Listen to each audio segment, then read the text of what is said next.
सम्मानित मंच, आज हमारे माननीय प्रधानमंत्री जी द्वारा 17,000 करोड़ की परियोजनाओं का शिलान्यास व लोकार्पण हुआ है। मैं आप सभी को बहुत बहुत बधाई देती हूँ और सभी को शुभकामनाएं देती हूँ कि इतना बड़ा काम हुआ है।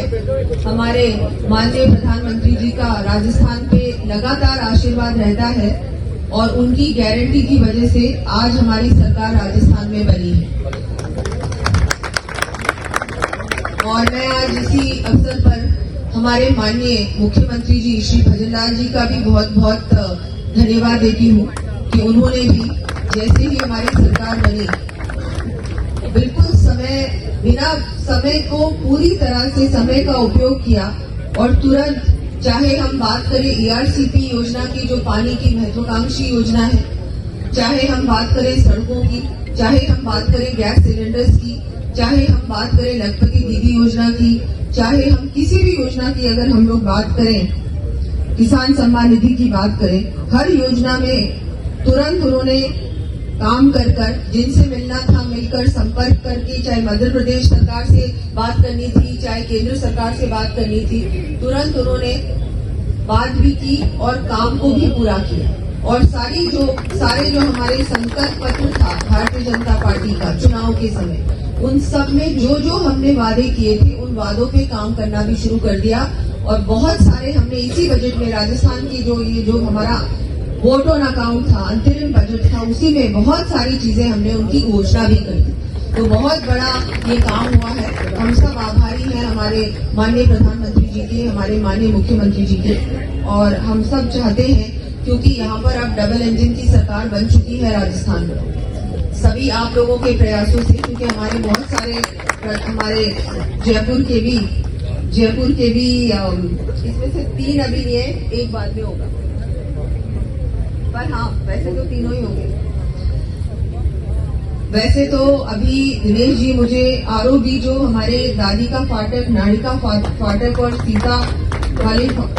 सीतावाड़ी फाटक की जो तीनों आरओबीज है, उसकी हमने जो DPR है जो उसके लिए सैंक्शन के लिए आगे दिल्ली भेजी है और मुझे पूरा भरोसा है कि ये तीनों ही सैंक्शन हो जाएंगी। और इसके अलावा जो अभी बजट में एक और घोषणा हुई थी कि हम लोग सेंटर ऑफ एक्सीलेंस बनाएंगे स्टेडियम में, तो प्रयास ये रहेगा कि हमारे यहाँ हो। और इसके अलावा बहुत सारे काम हैं, बहुत सारे काम। अब मैं इनको बोलना शुरू करूंगी तो मुझे लगता है जरूरत भी नहीं है, क्योंकि आप लोगों ने जो बजट का भाषण है वो देखा ही होगा, आप ही की विधायक ने दिया था, तो देखना चाहिए और उसको शेयर भी करिए।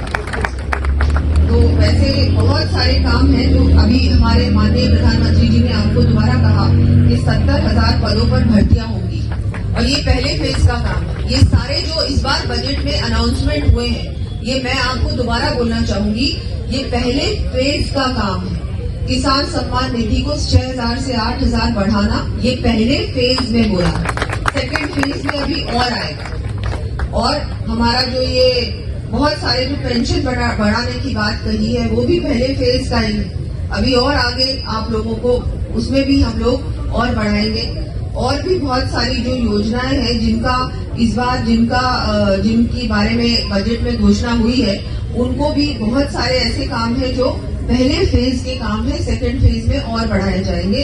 हमारे जो मीसा बंदी है उनको भी हमने दोबारा से उनकी पेंशन शुरू की है, ये भी बहुत बड़ा काम है। और इस बार जो शुरू की है ना, वो ऐसे शुरू की है कि जो हमारे स्वतंत्रता सेनानी और हमारे मीसा बंदी, उनकी पेंशन तो शुरू की है, लेकिन हम लोग ऐसा अधिनियम लेके आएंगे विधानसभा में ताकि आपकी पेंशन कोई भी सरकार बंद नहीं कर सके, क्योंकि हर बार कांग्रेस आके बंद कर दिया।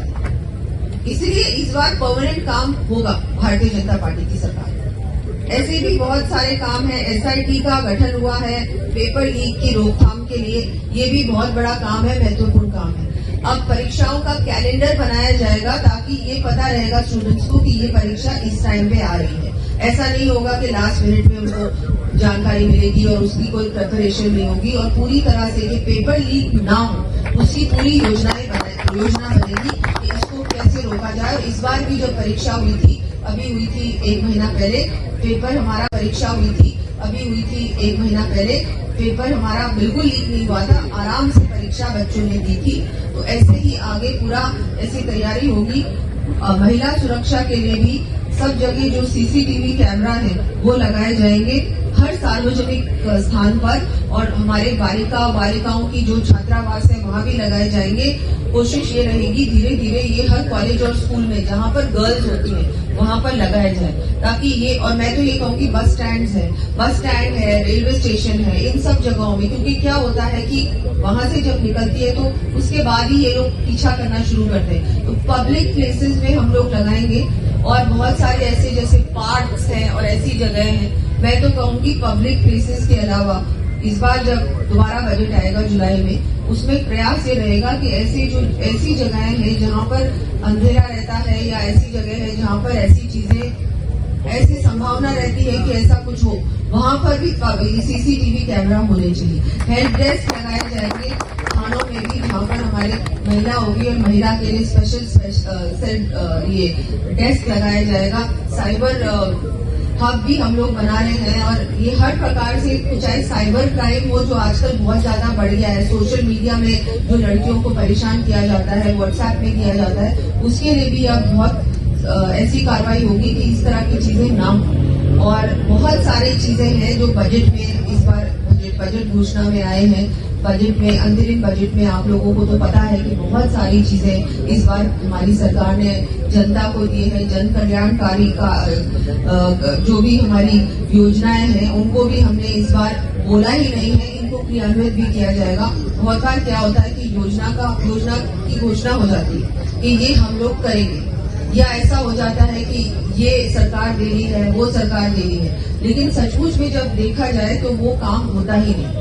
मंदिरों में पिछली सरकार ने, कांग्रेस सरकार ने घोषणा तो कर दी कि ये मंदिरों में काम होगा, लेकिन जब अब हम लोगों ने देखा किसी भी मंदिर में कोई भी काम नहीं होता। तो ये ऐसा नहीं होगा। भारतीय जनता पार्टी जो बोलती है वो करती है।